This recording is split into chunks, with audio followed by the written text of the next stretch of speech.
நரேந்திர மோடி ஒரு மீட்டிங்கில் பேசுகிறாருங்க.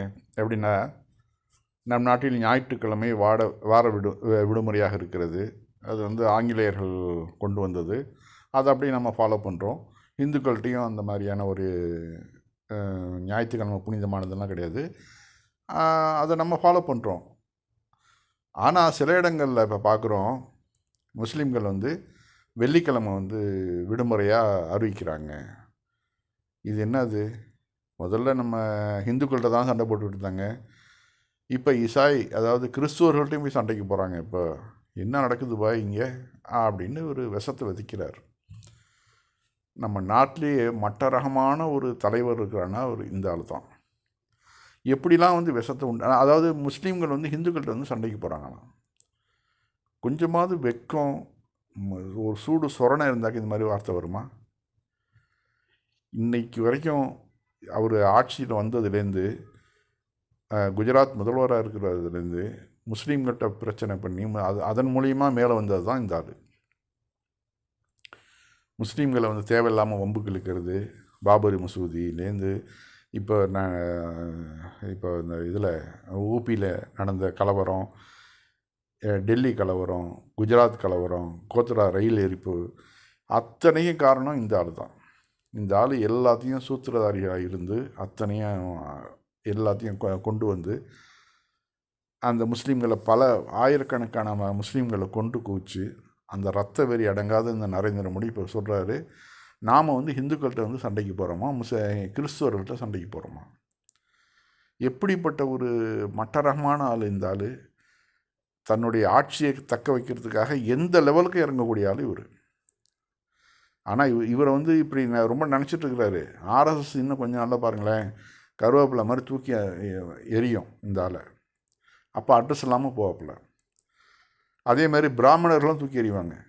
ஏன்னா பிராமணியம் இல்லாமல் அவர்கள் எந்த ஜாதிக்காரங்க வந்தாலும் சரி, அவர்கள் ஒரு மதிப்பு கொடுக்க மாட்டாங்க. இந்த ஆளுக்கு அதே நிலைமை தான் ஏற்படும். நீங்கள் வேணால் பாருங்கள், ஒட்டுமொத்த முஸ்லீம்களுடைய சாபமும் இருக்குதுல்ல, இறந்து போன ஒவ்வொருத்தர் வீடுகள்லையும் அவர்கள் கேட்கக்கூடிய பிரார்த்தனை இருக்குல்ல, அது கண்டிப்பாக பலிக்கும். அது நரேந்திர மோடியே தாக்கும். கண்டிப்பாக அந்த பிரார்த்தனை இறைவன் புறத்துலேருந்து வரும். அந்த சோதனை அந்த மோடி பேசின அந்த பேச்சையும் கேளுங்க. अब देखिए, हमारे देश में रविवार को छुट्टी होती है, हॉलीडे। वो क्योंकि जब अंग्रेज यहां राज करते थे तो ईसाई समाज हॉलीडे मनाता है, पवित्र दिवस। तो तब से रविवार परंपरा शुरू हुई। अब अब रविवार को हिंदुओं से जुड़ा हुआ नहीं है, ईसाई समाज से जुड़ा हुआ है। 200 साल से 300 साल से यहां चल रहा है। अब उन्होंने एक जिले में रविवार की छुट्टी पर ताले लगवा दिए, बोले शुक्रवार को छुट्टी होगी। अब ईसाइयों से भी झगड़ा, पहले हिंदुओं से झगड़ा, अब ईसाइयों से झगड़ा। ये क्या चल रहा है भाई? அடுத்து அஜ்மீர் தர்கா. அஜ்மீர் தர்கா நமக்கெல்லாம் தெரியும், உலக ஃபேமஸானது. அது இஸ்லாத்தில் அதுக்கு அனுமதி இல்லைண்டா கூட அது பெரும்பாலான இந்துக்களும் முஸ்லீம்களும் அந்த அஜ்மீர் தர்காவை போற்றி புகழ்கிறாங்க. அதனால் அது ஒரு பல வருடங்களாக அது முஸ்லீம்களோட தரப்பில் இருந்துகிட்ருக்குது. இப்போ திடீர்னு போய் கேஸ் போடுறாங்க. அதாவது அந்த தர்கா பழமையான சங்கட் மோச்சன் சிவன் கோவிலாக இருந்தது, அதனால் அந்த கோயிலை எங்களுக்கு திருப்பி கொடுக்கணும் அப்படின்னு சொல்லிட்டு இந்துக்கள் கோர்ட்டில் கேஸ் போடுறாங்க. இதை தள்ளுபடி பண்ணாமல் அந்த கோர்ட்டில் அந்த கேஸை எடுத்துக்கிட்டு இது பற்றி உடனே நோட்டீஸ் அனுப்புது தர்கா நிர்வாகத்துக்கு. என்னன்னு பாருங்கள், இது மாதிரி வந்திருக்குது. எப்படி பாருங்கள், பெரியார் தான் முன்னாடி சொல்லுவார், நம்ம கஷ்டப்பட்டு சுதந்திரம் வாங்குகிறோம், ஆனால் சுதந்திரம்லாம் வாங்கி கொஞ்ச நாளில் என்ன பண்ணுவான்னாக்கா பார்ப்பான், போய் நீதிமன்றத்தில் போய் உட்காந்துக்கிட்டு சட்டம் இயற்ற இடத்துல அவன் போய் உட்காந்துக்குவான், நமக்கு இடைஞ்சல் பண்ணுவான் அப்படின்ட்டு ஒரு தடவை பெரியார் சொல்லியிருக்கார். அது எவ்வளோ கரெக்டாக இருக்குது பாருங்கள். அவர் சொன்னது தீர்க்க தரிசனமாக அவர் சொன்னது எவ்வளோ சரியாக பொருந்து பாருங்கள். எல்லா நீதிமன்றங்கள்லேயும் இந்த ஆளுங்க குடிமைகள் போய் உட்காந்துக்கிட்டு எல்லாத்தையும் கண்ட்ரோல் பண்ணுறாங்க. இப்போ அஜ்மீர் தர்கா அங்கே முடிஞ்சப்போ யூபியில், இப்போ அஜ்மீரில் அங்கே உள்ள முஸ்லீம்களையும் பிரச்சனை பண்ணி அந்த இடத்த வந்து ஆக்குபைட் பண்ணும். அதுக்கான வேலைகள் நடந்துகிட்ருக்குது. இந்த நாடு குட்டிச்சவராக போகிறதுக்கு நரேந்திர மோடி முதற் காரணம். அதில் அடுத்த இது இப்போ பாபரி மசூதி அது முடிஞ்சு போச்சு. அதுக்கு ஒன்றும் இல்லாமல் போச்சு. இப்போ அங்கேயே தோல்வி அடைஞ்சது பிஜேபி.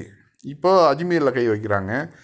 இப்போ ஷாஹி மஸ்ஜித் அங்கே ஊபியில் வச்சாச்சு. அங்கே ஒரு 5 பேரோட ரத்தத்தை குடிச்சாச்சு, முஸ்லீம்களோட ரத்தத்தை.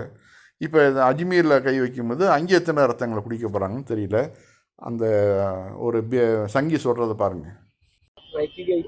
हमारी तरफ से हमने साफ बात रखी थी कि जो अजमेर दरगाह है वो भगवान शंकर का, महादेव का मंदिर है, संकट मोचन महादेव मंदिर है, और उसके सभी साक्ष्य हमने माननीय कोर्ट को रखे और कोर्ट ने हमारी बात बड़ी गंभीरता से सुनी।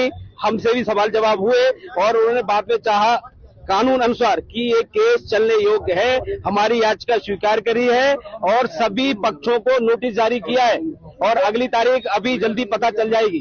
कौन कौन रखे ऐसा है, इसमें जिनको नोटिस किया गया एक अल्पसंख्यक मंत्रालय है, दूसरा आर्कोलॉजी जो विभाग है ASI उसको नोटिस जारी हो, और तीसरा जो अजमेर दरगाह कमेटी है उनको नोटिस गया है।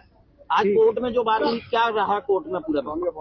आज कोर्ट में यही रहा है कि हमारी बातें गंभीरता से माननीय जज साहब ने सुनी है और हमारी बातें सुन के जो याचिका हमने डाली थी अजमेर இப்படி தினம் தினம் சண்டை சச்சரவு இப்படியே நாடு ஓடிட்டு இருந்துச்சுனாக்க நாட்டோட முன்னேற்றம் எங்கே போகிறது? நாட்டு மக்களை பிரித்தாக்க இந்து முஸ்லீம்னு 2 பேரும் பயங்கரமான டிவைட் ஆகுனாக்க அதன் விளைவுகள் எப்படி இருக்கும்?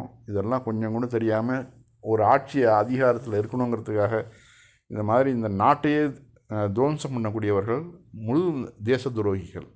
அவர்கள் தான் இந்த தேசத்துக்கு துரோகிகள். அது நல்லா வருங்காலம் அதை உணர்த்தும் நமக்கு.